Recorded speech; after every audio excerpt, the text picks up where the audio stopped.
than that. But prior to that, I'd been in corporate positions mainly in manufacturing of some kind. And in 1992, I was working for a company and I'd been there 13 years. And I went up for my review, and actually a young family member had taken over the business. His father had had a heart attack. And so this young gentleman. Darlene, excuse me, can we ask everyone to mute their audios? I don't know, but I will find out. Can everybody just mute their audios? There we go. Thank you, Darlene. When I went up for my review, he gave me a glowing review, told me how great I'm doing, did as well or better than my male counterparts. And so of course I asked for my monetary review, and he told me, you don't need a raise because after all, you're a woman and you have a husband. We need to give the money here to the men because they're more important. They have to raise a family. 1992. I explained to him that really my relevance had nothing to do with my husband or my counterparts. It had to do with my merits. And I gave him 2 weeks to change his mind. Well, 2 weeks later, came in and he said, you've been here 13 years, you're not leaving. Well, I gave my notice that day, and I went to be the sales rep that Kim described at this tiny old machine shop. Talk about dark and dirty, 1969. Wasn't dangerous, but very, very simple parts. But I learned I could sell, and that was really exciting as a sales rep because it was commission only, and I hadn't ever done that before. But that ride ended about 9 months later when the owner of the company told me, oh my gosh, the bank just called and we're in workout. And if you don't know what that means, that's a really good thing. Because workout means they're going to pull all your loans and close your doors unless you come up with some money. So he said, would you buy 45% of the company? Because otherwise we're done. And so I robbed my savings, I cashed out life insurance, I took a second mortgage, and I bought 45% because by then I believed I could do it. And that went great for about another 9 months. And then the owner said, oh, I have a buyer for the business and I'm going to retire. Well, I had done a buy-sell agreement, so I had options. But the company wasn't doing that well financially. And my sister, who was a CPA, was adamant this was a bad investment. Do not buy this company. Even my dad said, Darlene, you don't even know how to pound a nail, which wasn't true because I really could. But you can't own a machine shop. It's a man's world. Well, I believed I could. And by then it was in my blood. But I needed money. So I called a banker I'd met once and I said to him, I need money. And he said, come see me and talk to me. Well, after an hour and a half of a ton of questions, and it was one of those days when you know you're just on, and everything I said I had confidence in, I believed in, and the SBA, which is the Small Business Association, had already denied a loan for me because they said the same thing. Women in manufacturing, not really high success rate. Well, the banker took my case and said, I am going to get you that loan. I'll guarantee more because I believe in you and you believe in yourself. So that day I turned lemons into lemonade. And it has been an exciting, challenging time since, but a wonderful journey. But it was kind of funny, I will share. When I came back to the plant that day and, remember dark, dirty, 7,000 square feet, old screw machines, and 7 men who work for me. And I said, hey guys, we're gonna make parts that look like jewelry. And they looked at me like, she's crazy. She doesn't even know she bought a machine shop. She thinks she bought a jewelry store. And in fact, the QC manager came up to me that same day and said, I need to leave because you are never gonna be successful. No woman can be successful in manufacturing. That just doesn't exist. Well, good news is he came back a couple years later and he did say that he was wrong. So that was nice to see. But there's been many opportunities and many changes. And today, Permac has 30-some employees. We work 7 days a week. We specialize in very precise, precision machine parts that are used in airplanes and in missiles. So we do a lot of aerospace, a lot of defense, a lot of food and beverage, and every day is a new opportunity, and it's so exciting. And we are in a 34,000 square foot building that I bought that is very bright and very clean. And I have a great group of men and women working with me, and we're a great team, and I'm so excited about my journey.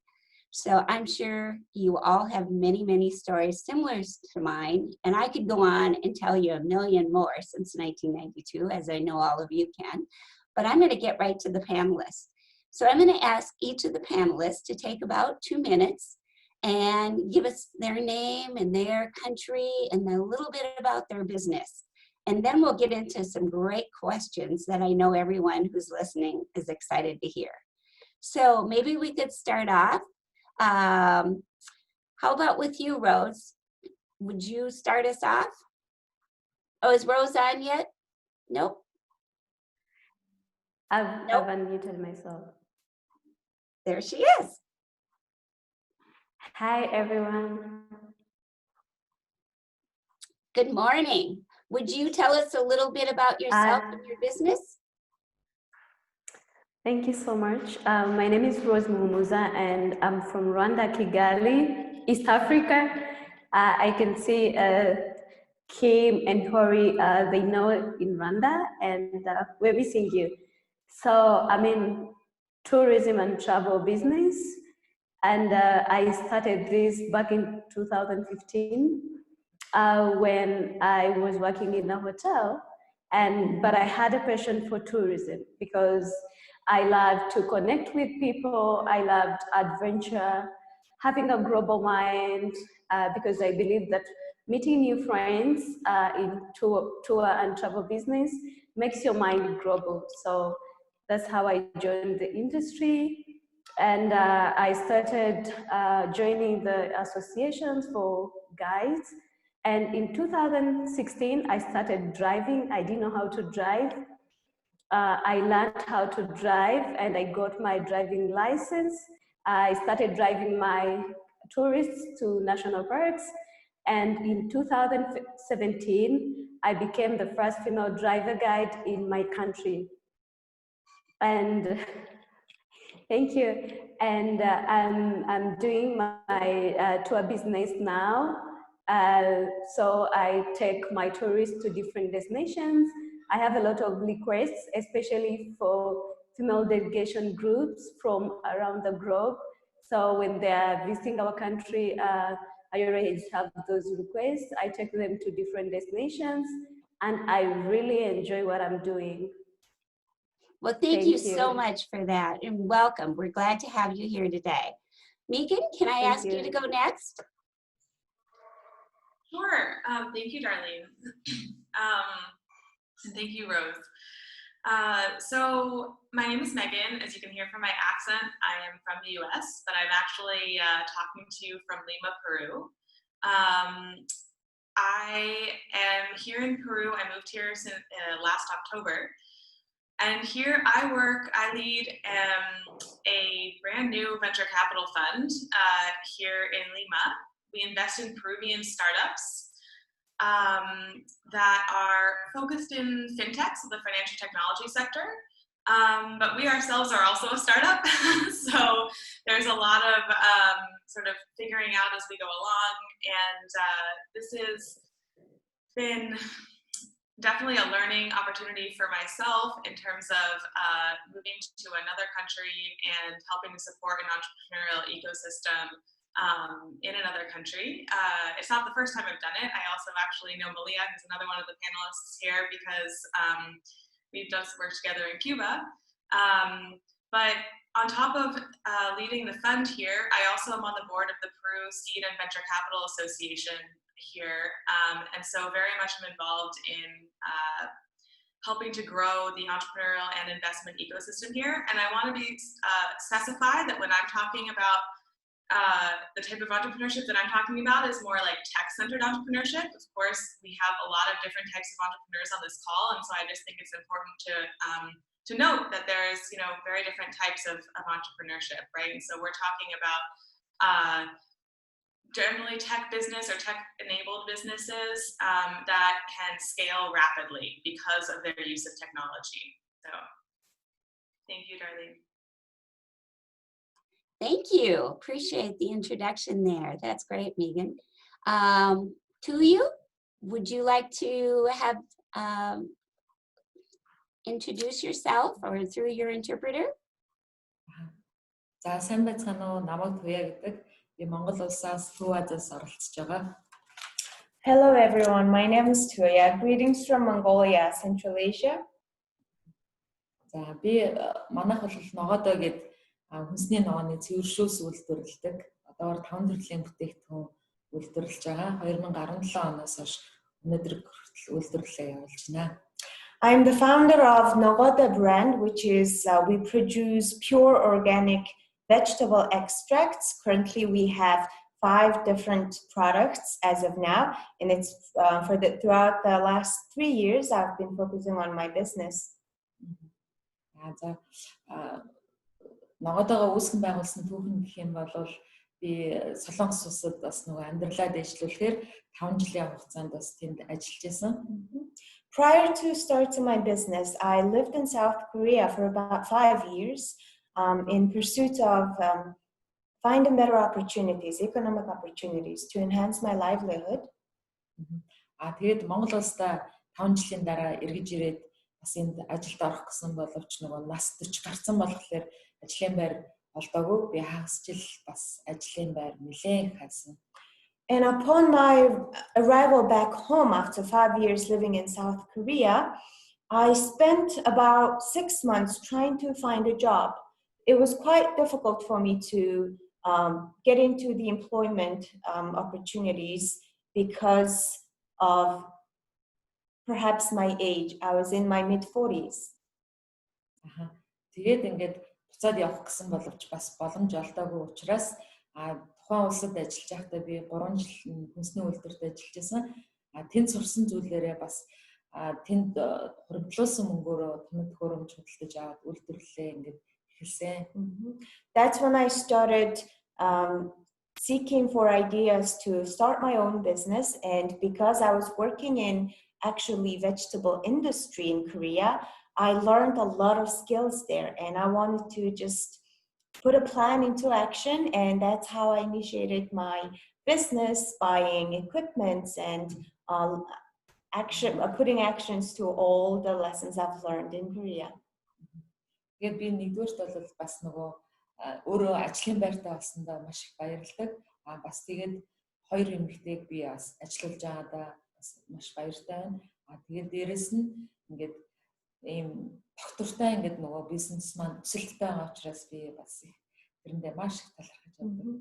And I'm very grateful to have started my business every day because I am not only providing fixed income to my own life, but I'm employing 2 other women as well. So every day I feel grateful and I really love my business. Thank you. Thank you, Tuya. That was excellent. What a journey you've had. Let's go on to Malia. Mute myself here. Good morning or good afternoon or evening, everyone. I'm honored to be here. And so my name is Malia Verete, and I am here actually currently in Hawaii. Some of my dear friends know that I was living in California for a little bit, and also in Havana in Cuba.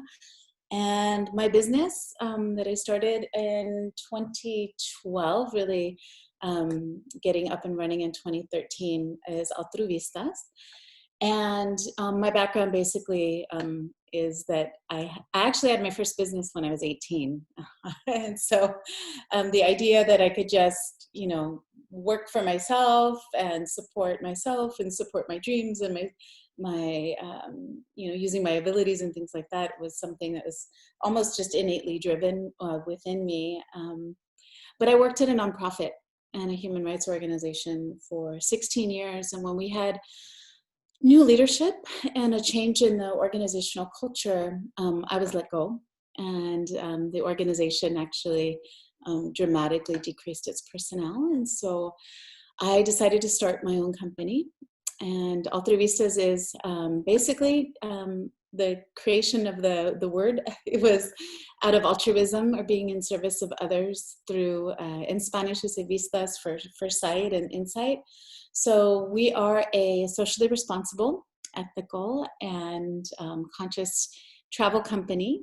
We basically power other people's brands of travel.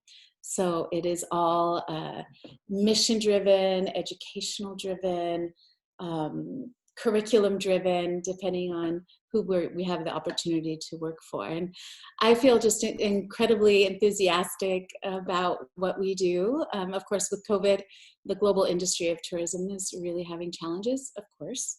And hopefully will be redefined and reimagined and more humane, both for people and the planet. Will emerge from what the ashes of conventional travel was. But with something like this, it's definitely a vocation. And I feel like through an entrepreneurial spirit, I'm able to absolutely vet the entire supply chain and make sure that, you know, our clients, our travelers' money, hard-earned money, actually stays to benefit local economy. And supporting other women's organizations and women's businesses and local businesses is really important, as is just vetting to make sure you're supporting, you know, other hotels and things like that are locally owned. So yeah, it's a great opportunity to be an educator and a social justice advocate in addition to a travel professional. So thank you. Thank you, Malia. That's excellent, exciting. We'll have to hear more about your journey starting at, I think you told me even 17, you started being an entrepreneur. So we'll hear more about her later. Let's go on to Irene from Mongolia. Hi, my name's Irene Manley, and I'm originally from Scotland. I've been in Mongolia for 18 years. I came here with my husband, Bill, and we worked in a Christian relief and development organisation for 5 years, and then started Mary and Martha 13 years ago, and we're in the fair and ethical handcraft sector. It all started off with a ladies' life skill group that I was looking after for a Brazilian and a Filipino lady. We were meeting in our home, learning all sorts of different things. One of the things the ladies did was they learned to make fridge magnets, and they were selling them to mainly foreigners for pocket money. It was starting to become more than pocket money. So we decided we had to start a legal entity. So we were working not in the black economy, we were paying taxes, people were going to pay health and social welfare, and it would be something that would be sustainable. So in the beginning, we're 5 women. 2 of the women still work with me today. And in 2019, we were working with 30 different artisan entities, supporting 200 women across these entities, making all sorts of handcrafts.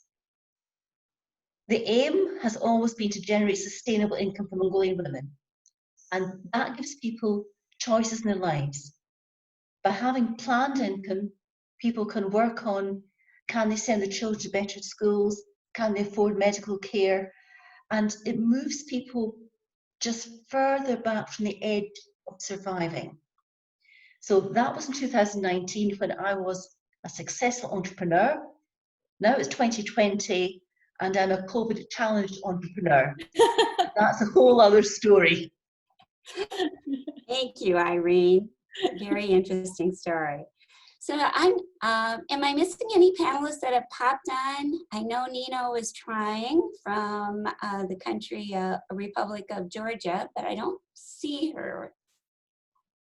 I think she just wasn't able to get in. Sometimes we have a little bit of technical difficulties. I'm still, Darlene, can you hear me? Yeah. I'm still trying. I'm on the phone. That's why I put my face up. I'm going back and forth. Nino is trying to get on. She wants to be here so badly. I just spoke with her the other day, but she's having some trouble with the computer that she's using to get in. So I'm still working on her. We're going to try to get her in. So I'll let you know if we get her in. So that's okay. That sounds great. So But thank you.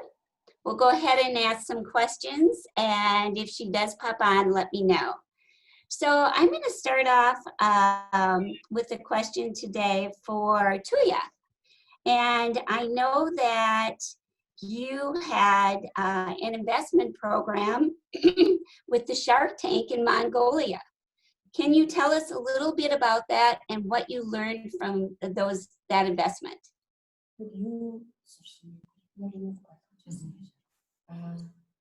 За би нөгөө Shark Tank-т бас маш зориг гаргаад орсондоо бас өөртөө ч итгээгүй.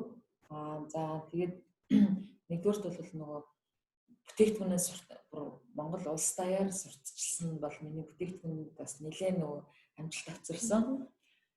I would say it wasn't easy. It was quite challenging for me to put myself out there and become a contestant for Shark Tank Mongolia to begin with.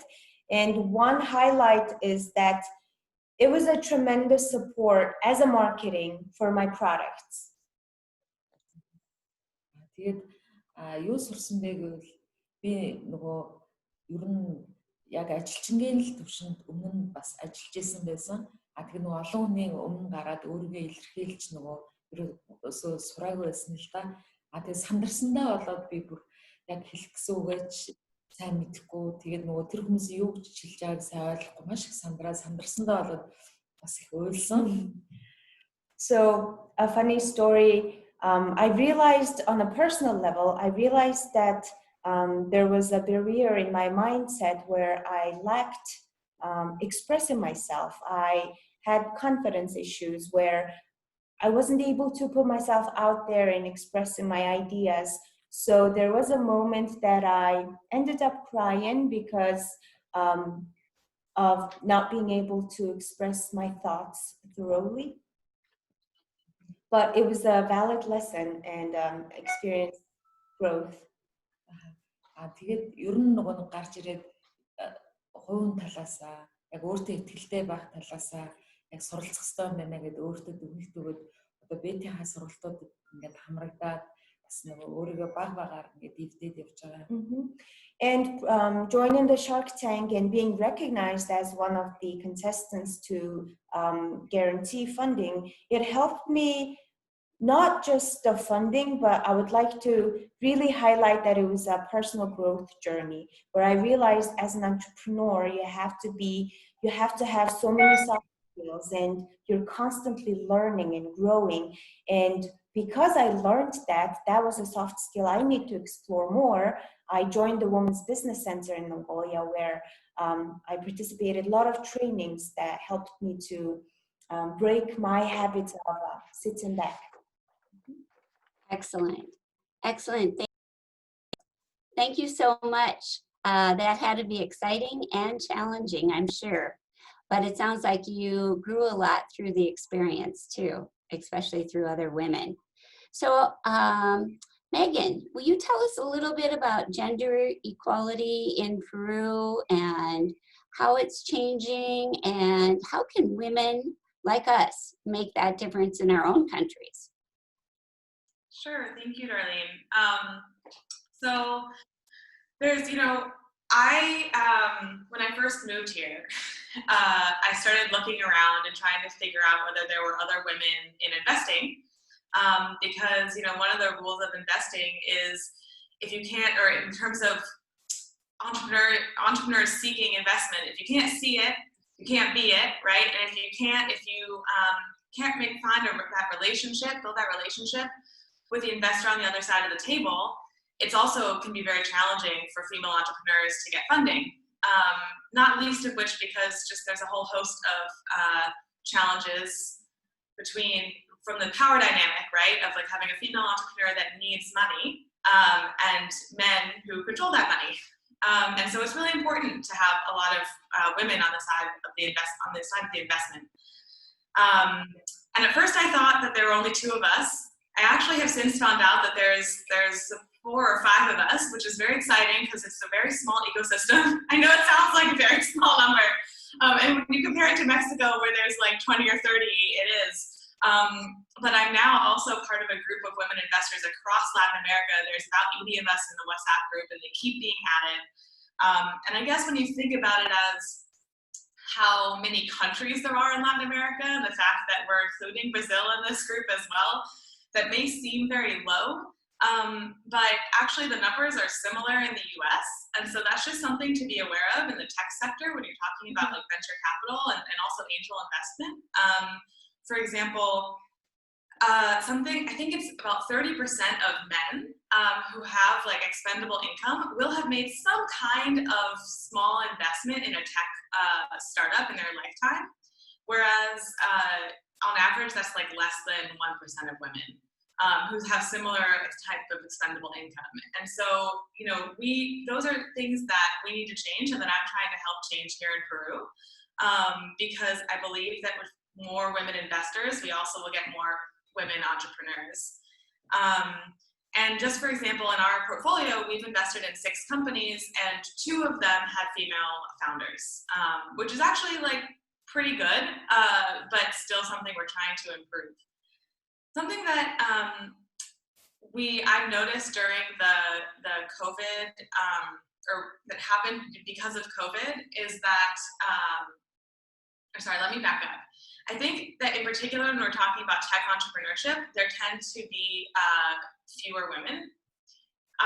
Not because there are not women who have the skill sets, because they do, but simply it's often who has access to the capital, and that still very much is like white men. And so something that the government did during the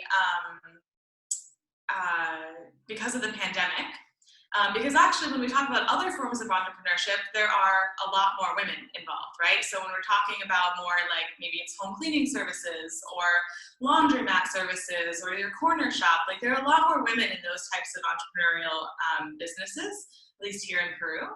And the government recognizing, as I think we know globally, that when money is in the hands of women, it gets better spent for the family. They said when they were giving out their version of the stimulus checks that we received in the US, okay, we're going to give this check to every family, depending on the number of people in the family, but we only authorize one person in the household to receive this check. And that is, if there is a woman between the ages of 18 to 65, it will be her in the household. And that was really a big deal. I think it surprised a lot of people, and it was a really positive step for the government to take in terms of like how they were dispersing this money to make sure that it actually was going into the well-being of the family as opposed to the risk of it being spent elsewhere. And at the same time, though, because we've all been under lockdown until the 30th of June, since March 14th or so, or 15th, you know, there's been a huge spike in domestic violence. And so I think that when we think about like what are things that we can be doing to improve the situation, the reality for women, and to help more women, you know, have that confidence to start their own businesses. I think there's a lot in terms of, I know you guys are talking about doing perhaps another panel on domestic violence, but I think that those 2 aspects of like where does the money get put, right? Like who receives the money, and also putting into place structures to protect women and or like avenues to seek help when it comes to domestic violence are extremely important, right? Because you have, on the one hand, the like capital to create something, and on the other hand, the psychological impact and physical that can really be a detriment to the women realizing their full potential. And something I will note on that is that I've actually received a number of text messages from the government to my Peruvian number saying like, if you've been a victim of sexual assault or domestic violence, like please text this number. I was really impressed that they were doing that. At the same time, I wouldn't know the statistics on like how effective that is, but certainly it shows that they're aware that this is an issue. And I know that there are a number of nonprofits that are also working to combat that issue. Thank you, Megan. I think we definitely are going to have another session on domestic violence, and so that'll be a very interesting topic, especially now during the COVID-19. I'm going to go on to Irene and ask her the same thing about what can you do to help women, and what kind of advantages have you seen as being a woman in your own business? Right. I think in terms of as a woman in my own business, in Mongolia, there's very little gender inequality. It's not a problem being a woman in business here at all. And I have another advantage, which is I'm older, and in Mongolia, there's a lot of respect for age. And so because I'm always the oldest of anybody in any room, I always get respect. And that's very helpful. People will give me time to speak, and they will be very gracious and helpful to me. So that's great.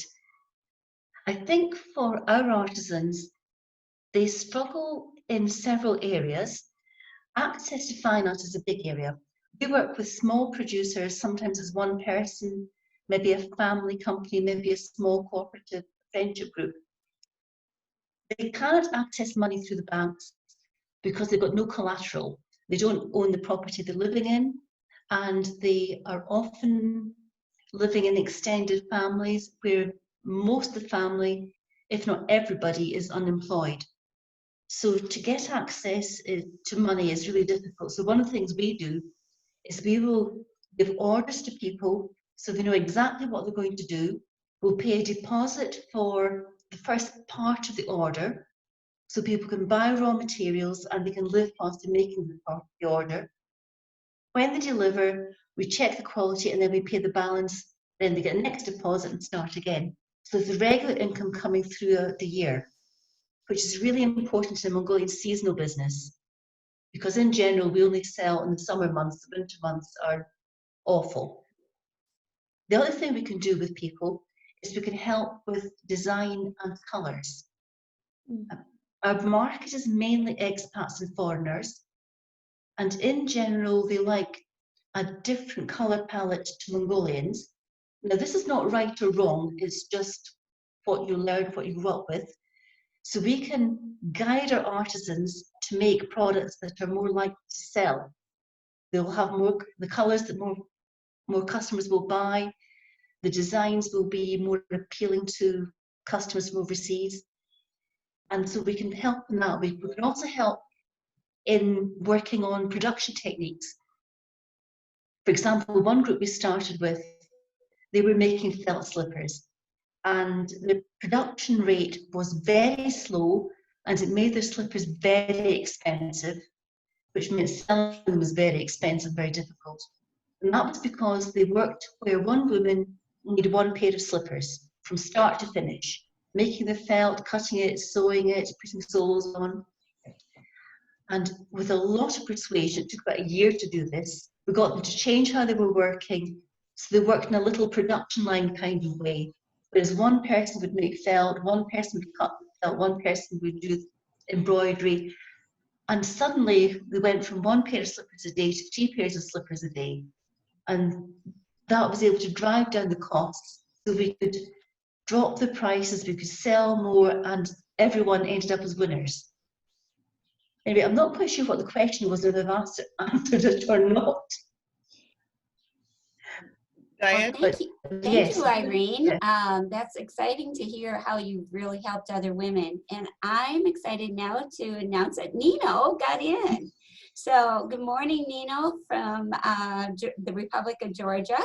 Would you introduce yourself a little bit? And I have to say, I met Nino when I was in Georgia a couple years ago, and she was my counterpart. So I'm honored to have her on our program today. Go ahead, Nino. Okay. Hello. Sorry for being late, but it's not my fault. There was some technical problem. I could not get the access to the meeting. So my name is Nino Kwavilashvili. It's hard to pronounce. Kim will agree with me. And I'm an artist, graduated from Tbilisi State Academy of Art. I'm running the gallery in the heart of Tbilisi, in the old part of capital. And I have the studio and the shop in one space. Very beautiful house, which is famous for its stained glass adornment. And I'm very happy to join you late, but it's better late than never. We have this proverb in Georgia. So, hi to everybody. Well, thank you for joining us. And as long as we've got you, why don't you tell us just a little bit about how you help other women in your business?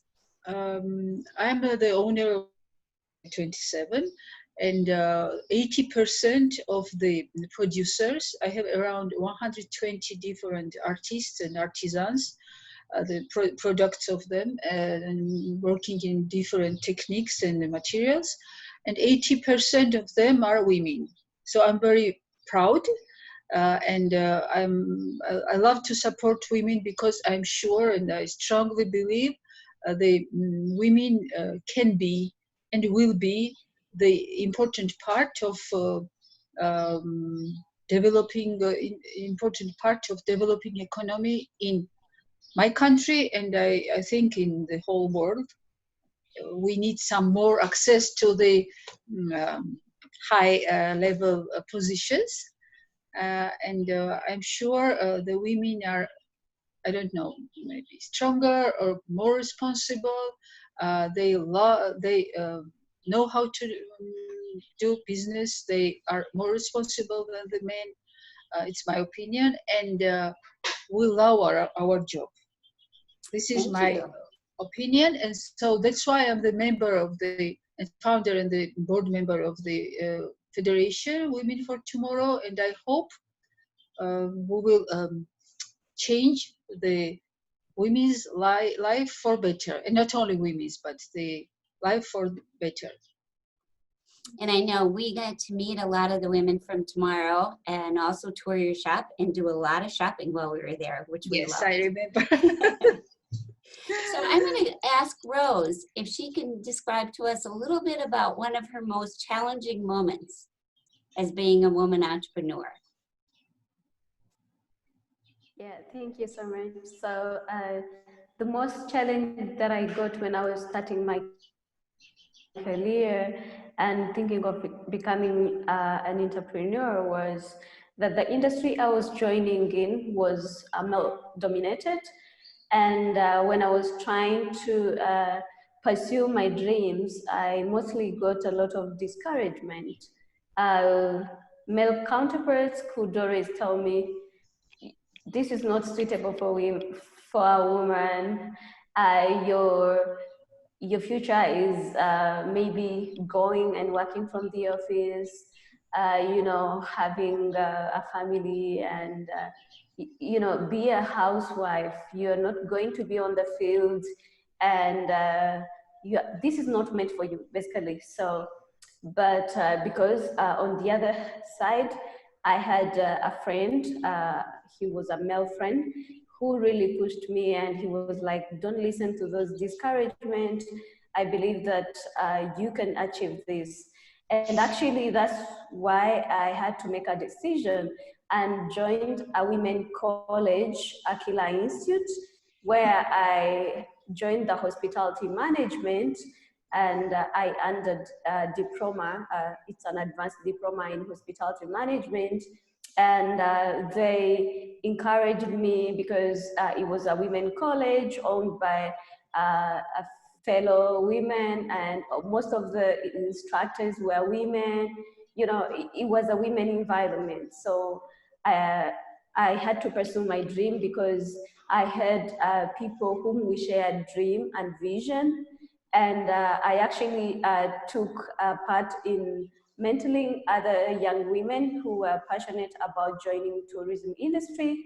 And I made it. So men were always surprised when they saw me achieving my dreams. So they said, yes, we really discouraged you, but we know you are very strong and focused to achieve this. So now I'm working with a lot of women and I'm involved in different local community groups and organizations that supports women. And I was also elected by the institute, for my institute, the school where I went to be a board member, the alumni board member. So I really love women, supporting other fellow women, and I'm doing my best, and hopefully in 5 years' time, I'll be at least saying I've supported 20 women to achieve their passion and dreams. Yeah, thank you. Sounds like you really followed your dreams and now you're helping other women. That's an awesome story. Thank you for sharing. I'm going to ask Malia to tell us a little bit. I think you have some experience in Cuba, right? Yeah, I absolutely do. And all How are, around. how are women treated there, and is it equal? Oh gosh, yeah. So Cuba is a really amazing nation, and amazing country in so many ways. When I look at gender equity in Cuba, I'm really inspired, and I am inspired by the fact that, you know, when you have systemic change, like in the case of course, the Cuban Revolution in 1959, it's not like all of a sudden you have a policy saying you have equality and you're ending discrimination, and then it is so. There's the real life, you know, change that happens, and the families that change, and the cultures and the systems around education and healthcare and other things that also have to adapt and evolve. And you know, now when you look at you know, Cuba today, when you look at, of course, the levels of graduating professionals, when you look at leadership, in particular in the political will of leadership, you do see a lot of women. In fact, I believe as of 2018, Cuba is second in the world, only to Rwanda, for political representation of women in like parliament or the National Assembly. So in the case of Cuba, it's 53% of the political officials are women. And I think that's something that's not well known in much of the West or in the United States. And so, you know, I'm constantly inspired by just the fortitude and the tenacity of women, especially living under economic difficulties. A lot of that because of the U.S. embargo, but also, you know, an emerging country and without a lot of diversification of the economy traditionally. With our work at Altruistas, you know, I think the way that we support women is, it takes a various forms. But I think for me, one is when you're planning a program, when you're looking at experiential education and things like that, it's really important that you highlight the stories of struggle, the stories of success, and hear about the aspirations of women and where they want to be in the future. And highlighting those voices and being intentional with them from a gender perspective, I think is key. And the other is making sure that you're actually paying women a living wage. I mean, I hear that from the craft workers and others, you know, but in tourism, you know, we can do that too. Instead of going to a mall to buy souvenirs, you know, we can visit with crafts people, we can visit with women. I love the fact that our sister Rose is on from the Aquila Institute. I remember when we were working with the Friendship Amongst Women and bringing women and creating these exchanges for women and girls. The Aquila Institute we visited, and so just to see, you know, the trajectory of women after they've been invested in for their education is really inspiring. So I could go on and on about, you know, just Cuba and highlighting voices, but I will say mentorship is also really important. You know, when you look at our own ability as women to be mentored and to open up that space and to have somebody to ask questions to. I know it's been key, I feel like key in my success, but I also, now that I've been a professional for a while, I really believe in passing it on to the next generation. And so I do that with my work in Cuba. I hire mostly females, and my programs, I always say that, you know, when I'm traveling from the US, for example, I may be the boss, quote unquote, the jefa in the United States. But when I'm in country, I'm at their disposal. They get to tell me what to do, where to show up, and what to do. So I think, you know, good leaders often lead from behind and with, and not always in front. Sounds like you're doing a lot to encourage other women. Let's jump to how has the COVID-19 affected your business? And to you, I'm going to ask you to respond to that first.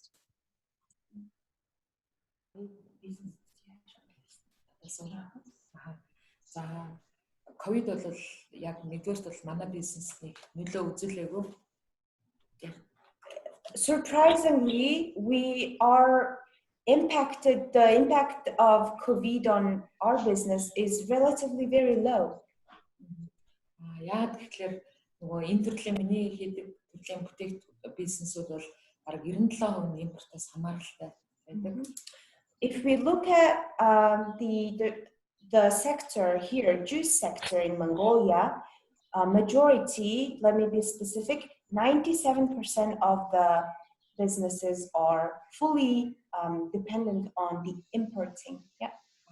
Тэгээ манайх бол нөгөө үйлдвэрлэл бол яг доктортой явсан. Нэгдүгээрт бол түүхэд нь бүгд 100% дотоодоос сапаглаа бодлон дотоодоос учраас нөгөө үйлдвэрлэл доолдол үүсээгүй.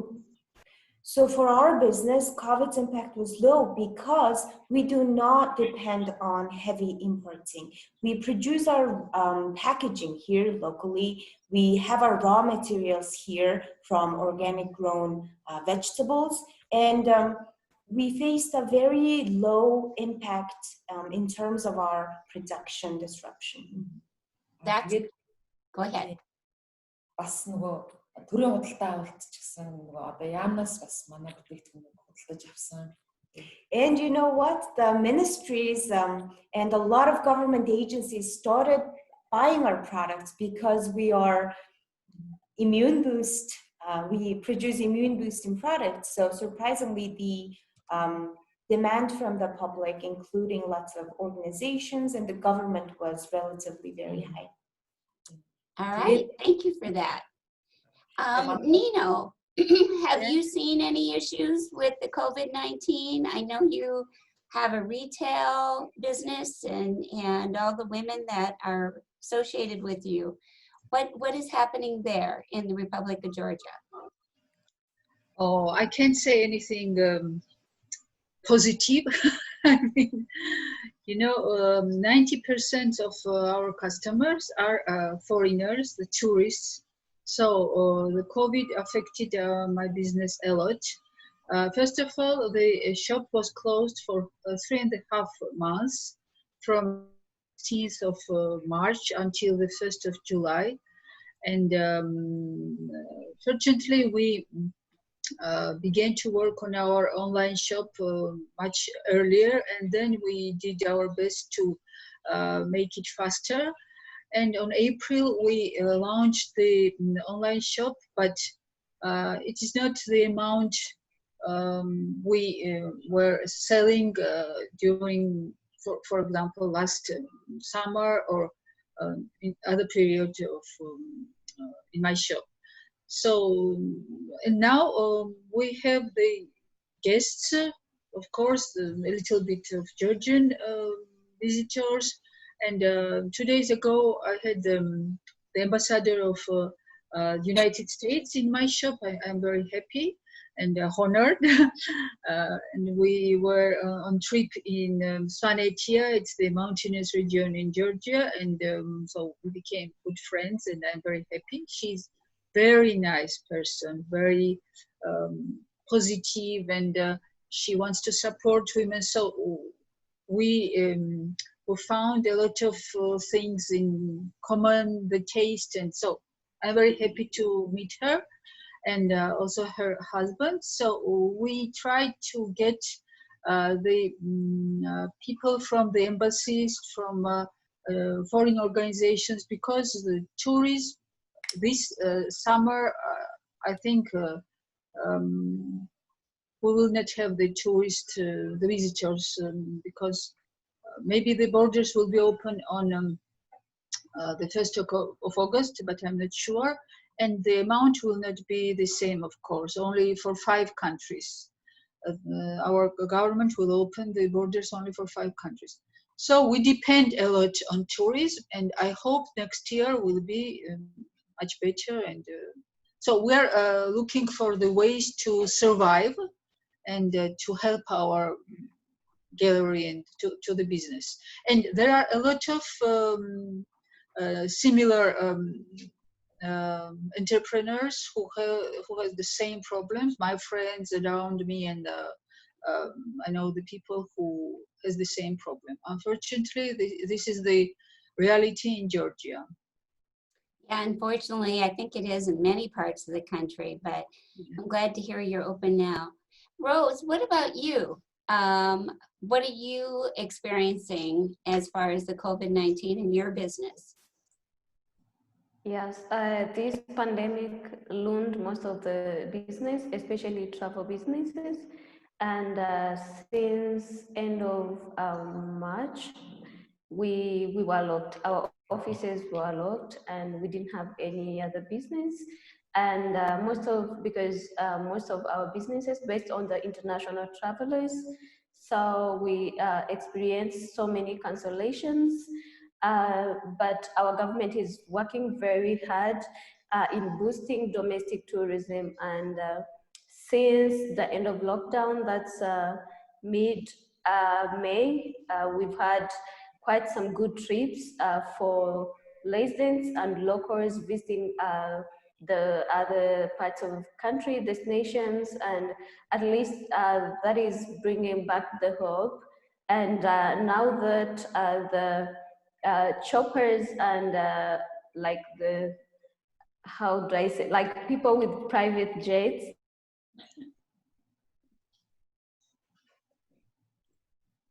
they can travel and visit airport to open on the first week of August. But meanwhile, we are doing our best, and we've developed local packages to entice local people to make sure that they know their country. So however much this international business is not now going well, but then we are promoting the domestic tourism, and we're hopefully that this was also one way to local people to learn their country, because we focused a lot on international tourists. We didn't focus much on the local people or domestic tourism. So we are exploring all the opportunities with the support of our government and the different entities that support tourism to make sure that tourism business booms back. And there are a lot of partners and organizations, especially NGOs, that are working very hard to promote the business of tourism industry back and hotels. Yeah. Okay, so we have a question from the panel. We'll do one quick question and then we'll wrap up in the interest of keeping on time. But the question is, what is happening with the schools, and have they closed with the COVID-19? And does the burden of teaching fall just upon the women? And how does that affect their careers? Irene, do you want to answer that? Just from what I know, and basically schools have been closed in Mongolia since December. Mongolia took very hard and very fast action because we have a long and open border with China. So children have been having television lessons for months, and it's been difficult for children to cope with these lessons. And often they record them on their mobile phone, family mobile phone, and then it is usually the mother who works with the children to try and help them understand their lessons. So it does put burdens on women who are trying to work, and they have the stress of trying to manage their children's homeschooling at the same time. Does any other country want to comment about that? Georgia? Me? Sure. I don't understand the question. Have the schools been closed? Yes. The schools were closed. And is it the burden of women to have to provide the education to the children? And how does that affect their No, they careers? had the online lessons, the schools and the high schools as well. And my daughter is a teacher, and until the end of July, she had the online lessons with the students and the other schools as well. So the education process did not stop, but it became everybody was teaching and studying online. And my daughter told me it's much more tiring than the direct lessons. Everybody told me who has this experience, who experienced this kind of teaching, it was much more tiring. And in the evening, she was like, I don't know, without any energy. I think that's very true for most teachers and for most parents at home. Well, in the interest of time, I'm going to ask each of the panelists to give just a word or two of wisdom that they would like to share with all the people who are listening today and who are going to watch this YouTube. So, to you, can I start off with you? Just a word or two. Мэдээж би нөгөө маш өглөө эрт би миний ажил 4 цагаас эхэлдэг болохоор би маш их ажлыг амжуулж чаддаг. My word of wisdom would be, I wake up at 4 a.m. in the mornings, so if you get up earlier, you will get so much done. Great advice. Okay, Megan. Oh gosh, okay. I think I would echo, Malia's sentiment earlier around mentorship. So if you are in the position where you can be a mentor to another woman, I really encourage you to do so. And similarly, if you are a woman looking to break into another career, start your own business, do some research and find out who might be in your network or not even in your network. I think that many of us, we want to pay it forward. And so if you reach out with a concrete question or, ask, it's very likely that people would give you 15, 30 minutes of their time, and that could develop into something more. Sounds great. Great advice. Malia? Yes, unmuted here. Okay. Yeah, I would say be tenacious, with yourself. Just, I didn't hear what you said. Tenacious, be focused, and really, there will be moments and times where we'll fail, and that's an experience to learn what works, what doesn't work. So just being tenacious of character and really being able to drive through the hard times, especially, for example, for tourism now with COVID, so many of us need to look and take opportunities to do things in new ways, to take advantage of learning new things, and to network and support each other. Very good advice, tenacity. Irene? I would say start small and dream big. I love that. Yeah, learn to do what you can well, and then you can expand. Don't start too big where you can't handle it at the beginning stages. Sounds great. Rose? I would say trust your guards. So just believe in yourself, be open-minded, be open to learning, and believe that every day is a new learning life for you. And if you happen to fall, be aware that since you fall, it's a new opportunity for you to get up and with a new vigor. Thank you. Nino? I would like to say, if you love your job, if you put, I don't know, we have this expression in Georgia, if you put your heart in your job, you will be successful for sure.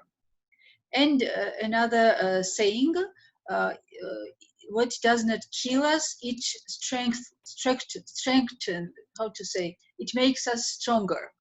So these are very good words, and so I'm sure if you are responsible, if you are if you have the aim in your life, you will be successful for sure. If you love your job, what the job which you are busy with your beloved job. So for me, it's very important. Maybe you are very successful, but you will not be happy if you have the job which you don't like. Thank you for that. And I think I would wrap it with saying something good comes from everything. You just sometimes have to search for it. And now I want to thank each and every one of you and everyone for joining today. This has been a great event. I wish we could stay on for a couple more hours because I know everybody has lots to share, but we need to wrap it in the interest of time. So again, thank you, and I'm going to turn it back to Kim. Well, again, thank you. Thank you so much again. And a special thanks to Malia. It's like 2 o'clock in the morning in Hawaii right now. So she is up in the middle of the night. And a special, special, special thank you to Nino, who spent over 40 minutes with me on our phones trying to get connected. And we, success. So thank you for being tenacious, which is Malia's term. Thank you for being tenacious and sticking with us. And because thank you for all of your input. And as Darlene said, there is so much to tell here. So we're going to be doing individual interviews with each of our panelists. And I already did one with Nito. It was fabulous. And I'm going to do one with Tuya today. And we're going to have that listed underneath this webinar on our website. So you can learn more about these individual women individually and hear more about their stories, because really we could spend this could be a 2-day conference, and we would still want more. So thank you all for joining us in our very first webinar, and we're just so grateful you're here. So thank you so much. Thank you. Thank you. Bye-bye. Thank you. And Bye, everyone. Bye. Bye, darling. Bye-bye. Thank you. Thank you. Thank you. Thank you. Thank you all. Bye-bye. Thank you. Bye.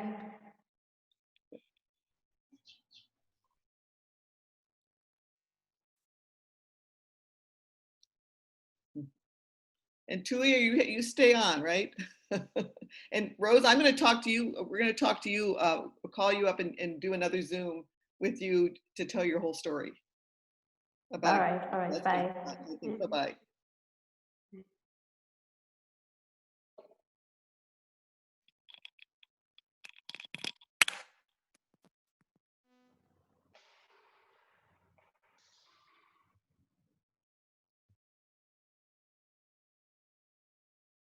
Okay, it's just us. Do you have you can unmute now.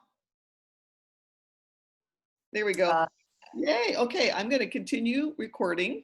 So we have the whole recording of this too. But oh my goodness, thanks both of you so much. And I would like to get I'd like to get Tuya. I really want to get your story, but Solo. Okay, how do I say your name now? So Solo. What's that? Som. Okay, Som.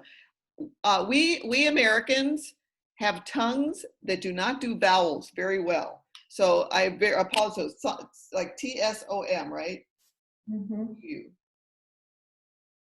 So I'm going to just ask a couple of questions to both of you. So I'd like Som and Tuyu, if you could answer each of you answer these questions, because I think we have 2 women in Mongolia that now work together, but took 2 different, obviously 2 paths to get there. And that the other wall that you see on this is not another person. I was trying to get, when I was trying to get Nino on, I got on my other computer in another room and was trying to get her on that way so I wouldn't mess up this one. So we ended up getting her on. By the way we did that, in case you host a Zoom meeting, because I didn't realize you could do that, the regular link that worked for everyone else was not working for her. So there is an invite right here under participants. There's a little thing that says invite. So I invited her directly from the site, and that one worked for her. So we just learned how to use this new technology. So it worked. So, okay, so if you could, each of you, tell your story of how you what encouraged you, what was the encouragement and your incentive, and tell your story about how you got to where you are in your life now, and the encouragement that you had from other women, and anything that we could benefit from, that other women could benefit from knowing.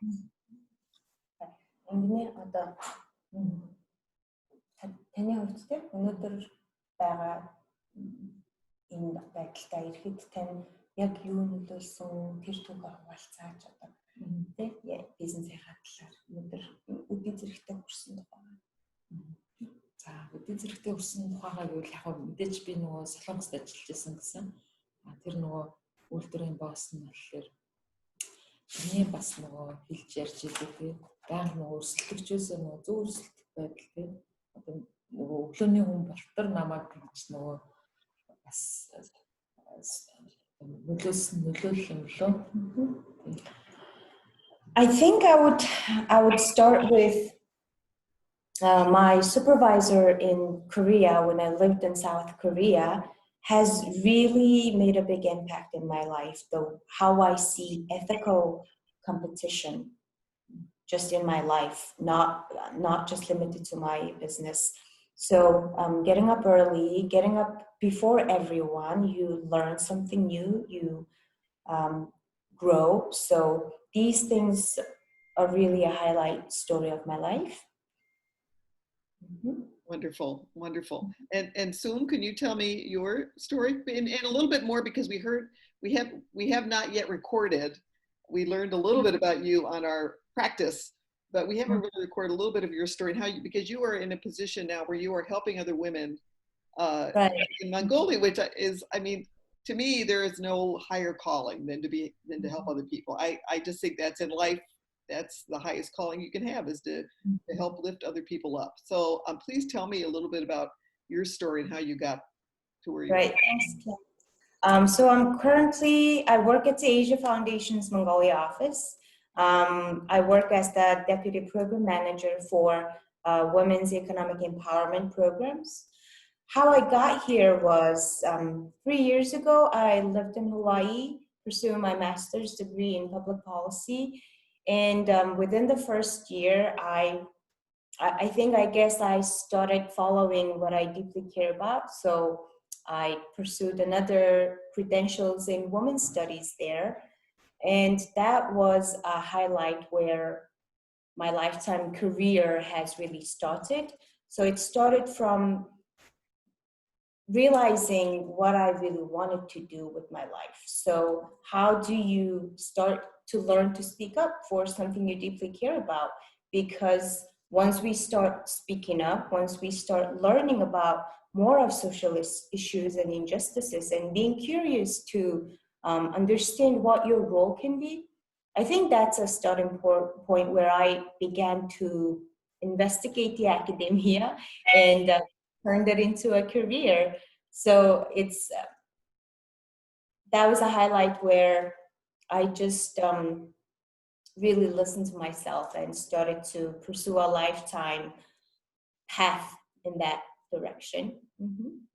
Wonderful, wonderful. And can you, we'll go to Tuya again, and could you tell, could you ask her when she first started her business, why, can she explain a little bit how the business got started? You know, she's obviously in juices, and how did she work with the Asia Foundation to get that business started? Because I kind of like to tell a little bit of the story of the Asia Foundation too, and how they are helping women to do that. So she could just tell a little bit of her story of how she got that business when she decided that she was going to do this.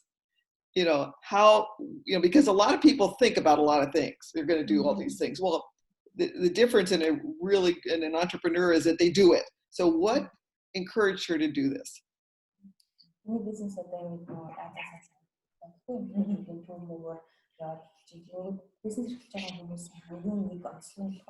Ингээд бодоод байсан санаа юм хийгээд байдаг те та хийчихсэн те өөрөө яг энэнийхээ төвхийг илүү хэлж ингээд яг яаж хийсэн те энэ бүхнээс ч өнөөдөр бизнес чи илүү ингэж цэцэлж өнөөдөр байхад яг юу нөлөөлөө та юу илүү тусалсан бэ?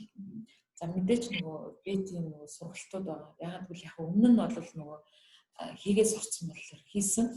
Гэхдээ ингээд нөгөө алдаа гаргасан юм шиг байсан нөгөө судалгаа, тэгээд сатглаадлын нөгөө стандарт тэгээд нөгөө хийгээд тавьчаад тэрийг нөгөө яаж нөгөө тэр зах зээлд байршуулах уу гэдэг дээрээ өөрөө маш их гаццсан байсан. Тэгээд нөгөө азар нөгөө энд ирсэн. Тэнгүүдээ дахиад ингээд яг засахнуудад засаа явсан. Сапаглаа бодлоос бусдын бол ер нь суралцаа явж байгаа. Тэрийг нөгөө маш их хэмжээгээр бас нөгөө тооцоолгүй хийлэгдсэн учраас So I would like to highlight the Women's Business Center in Mongolia, supported by the KOICA and the Asia Foundation. So when I started my business, with the idea, there was a lot of lack of know-hows and knowledge. Still with the packaging, for example, I invested a lot of money and time into packaging raw materials that I still have not used today because of the lack of researchers, knowledges, and the know-hows that you get through certain trainings and mentoring. So now, within the help of the Women's Business Center, I am able to get free access to a lot of resources, like how do I standardize my business? How do I get an official badge for my products? How do I understand the safety needs standards, because it's in the food industry, and also all the know-hows that comes with the knowledge from mentors and different programs, that it's very difficult to just learn out of practices. There has to be a mixture of these knowledges coming from studies and also best practices.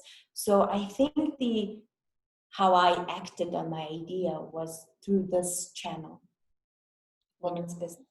And could you, each of you, tell me how you manage the ultimate woman issue is managing your home life and managing your business life. Can you tell us how you achieve a balance in your life between your home and your business? Бизнесийн амьдрал те энийг ерөнхийдөө та яаж зохицуулж байна? Тэр талаараа хаваалцаж байна. Яг эхний 1 жил бол яг нөгөө гэр бүлээ орхицсан байсан. Одоо бол нөгөө ингээд багаар яг өмнө нь бол нөгөө яг ганцаархнаа л бүх юмаа хийдэг байсан л та. Одоо нөгөө бас ажилчинтай болсон болохоор тэгээд нөгөө яг маш эрт эхэлж байгаа учраас эрт нөгөө дуусчихж байгаа болохоор гэртээ бас нөгөө цаг зав гаргаад болж байгаа. Тэгээд яг ажлын байр нөгөө гэртээ ойрхон болохоор нөгөө замын төвжрэлд явахгүй бас надад их давуу тал болдог. Түрээсийн байраа тэгж сонгосон. The first year, I completely gave up my other role. So the first year was a completely full focus for my business. But in time, it was because I was alone. I had my ideas and I had to make everything happen. But then as time passed, now that I have 2 employees, I can co-manage the business with my employees. And also, I've rented my office close to my home, so I don't have to spend time in traffic jam. It does help me. And also the fact that I wake up really early, that gets a lot of things. I agree with that. I'm an early riser too. And before I forget, I want any of the viewers to know that when we visited the Asia Foundation as a delegation, we met the most amazing young women ever that did unbelievable things. We're making unbelievable things. And I actually have some earrings from the Asia Fund. I'm wearing them today. I just want everyone to know that. And the artisans there were just terrific as well. So the Women's Business Center helps many, many, many types of businesses. And so Son, can you tell me how you balance, because that's the ultimate question, I think, for everyone. How do you balance your personal life and your business life? Right. I think this way, I haven't really thought about that. I think it comes with my privilege of being a part of a wonderful organization that's very supportive and has a very unique standards in the country in terms of their HR policies, having a very gender sensitive lens. So I think how my work and life balance helps me is that first, I love my job and I am very proud to be a part of my organization with what I do every day, that I get to refresh myself and remind myself for what I'm working for. So the balance comes from a support from your organization and your team that knows the burdens that certain genders have to carry with wearing double hats, many different hats. That, and also maintaining a very eager to always learn about your field, you know? So I think that healthy mental attitude towards what you do in life would help you find ways. Yeah. Wonderful, wonderful. And one of the things that absolutely impressed me about Mongolia when we were there was the high literacy rate, certainly one of the highest in the world, amazing high literacy rates, but also the fact that in Mongolia, the women basically achieve a higher level of education on average compared to the men. And how do you think how does that affect your economy? How does that affect, but I did also notice that in the highest positions, the women, there were many women professionals, many, but it seemed like the highest level of the professions were typically men. So there appeared to be a little bit of a glass ceiling in some areas. How is that, are you getting changes there? Are you able to move up, you know, as you should based on education? What can you describe the educational system and where women, opportunities for women exist in Mongolia? I guess I'll take that question. You're right. If we look at the statistics, gender equality index, the country ranks very high. The United States and the Mongolia's gender equality index has only, you know, there's only a difference of 4 countries in between. So there are positive data that you can look at, where if you look at the statistics, women are more healthier, living longer compared to men, have access to education, literacy rate, and also, yes, they get higher education degrees more compared to men. But that's where gender sensitive approaches are looking deeper into it. So instead of just stopping it right there, okay, women are educated, you're done. I think more gender specific lens would look at, okay, if women have more access to education, if women hold more degrees compared to men, does that guarantee more jobs? Now, if we look at that, that's where the data shows women face more challenges entering the formal sector. So, you know, we can't just focus on the data available out there and say, okay, problem solved. So that's why a lot of the Women's Economic Empowerment Project, Women's Business Center, and the Rapid Response Funds that the Asia Foundation is giving out, these also address these issues, where are there more access for women to actually live up with that degree, to are there comfortable and soothing environment where women can really use that education. If we assume if women are more educated, don't you think there should be more political involvement? So that's the small stuff where a lot of development projects and gender specific analysis look at. So I think that was a great question, and there are more to look at. And I guess the numbers can be misleading in understanding the broader goal of gender equality. Mm-hmm. Wonderful. Thank you so much for the answer. Is there anything that, Tuya or Tom, is there anything you would like to tell us? Is there anything about your experience? You have a special story you'd like to share with us? Anything else that we missed? Because you're such a unique group and such amazing women. I'd like to spend like a couple of days with you guys. You know, you just have so many things to tell us. Is there any story or anything that you'd like to let us tell us?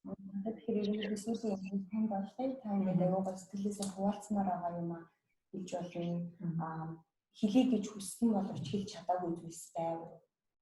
Тэр бүхний одоо ингээ хуваалцаач ээ. Би бас магадгүй асуудаг гэж байна. За яг хэлий гэсэн зүйлээсээ тэгэхээр яг одоо хүртэл нөгөө бас бизнесмен бас аваа амжилттай сайн явж байна.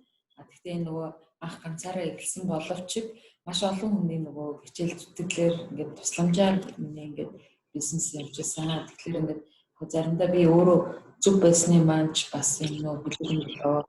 Тэгээ саяхан би бол бас нөгөө Азийн сангаас нөгөө $500 тэтгэлэг авсан.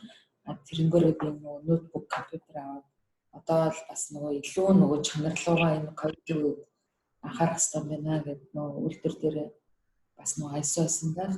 Тэгээ нөгөө органик тэмдэгтэй авах гэдэг сургалтанд цугаад бэлдээд явж байгаа. Тэгэхээр ингээд яг чин сэтгэлээсээ бас нөгөө ингээд ямар нэг адилхан тийм нэг хэл ахуулахгүйгээр ингээд би нэг юм хоёргүй сэтгэлээр нь ханддаг энэ нөгөө юмда төлдөө бас баярлалаа гэж хэлье да. Up until today, my business, the Nogoda brand, has been slowly progressing, I should say, but the credits don't only go to me. I have to state that. Many people helped me, including personal relations, my friends, families, and also additional support. So I want to mention the recent Rapid Response Fund that was giving out cash emergent response funds to our women's incubator graduates. So it was a $500 cash emergency grant as a response to COVID-19. And I bought a laptop with that, and it really helped me to focus on a lot of different stuff, like focusing on receiving my organic green badge from the Chamber of Commerce. And I was doing online search on it. I was filling out applications on it. And it may seem like a very small amount, but it really made a big impact for entrepreneurs who are trying to thrive, like my businesses. So I think I should address that the Women's Business Center and the Incubator Program has given a lot of support that we don't often get access to here without any political agenda. Wonderful. Thank you. Thanks for. I'm glad I asked that question. Thank you for that. And Saul, what about you? What is there? What kind of story? What particular story can you tell that will benefit women? Just knowing. Right. I think a peer support is key. So I think I would focus on more of my career focus. When we say women, it's not just about women. So a support that I get from my colleagues and the fact that I get to experience a reality in practice, working with women entrepreneurs, that's an inspiration. It kind of helps me to rethink on the changing dynamics of definition of women empowerment. It helps me to see that it's more than just empowering women. It's not gender specific. It's about creating a healthier society. It's about developing and establishing completely transformed communities. And it's about just learning that your role in just changing your mindset about your career and the focus of women empowerment is key. So you pass on what you reflected. I would share it with people, and I would learn from talking about such issues with different peers of groups. So I think these kind of peer discussion, like what we are doing with the delegation right now, I think these are key, and we don't often acknowledge the impact it's making, but it does make a lot of difference, I think. Wonderful. Well, that's great to hear, and we're just starting. And I want to thank both of you for helping to make our very first webinar a success. And I hope to be contacting you again probably for future topics, because it looks like you're just a wealth of information at the Asia Foundation. And thank you so much, Tuya and Som. Thank you so much for your participation. We are so grateful that you allowed us to share part of your lives here today. So thank you so much.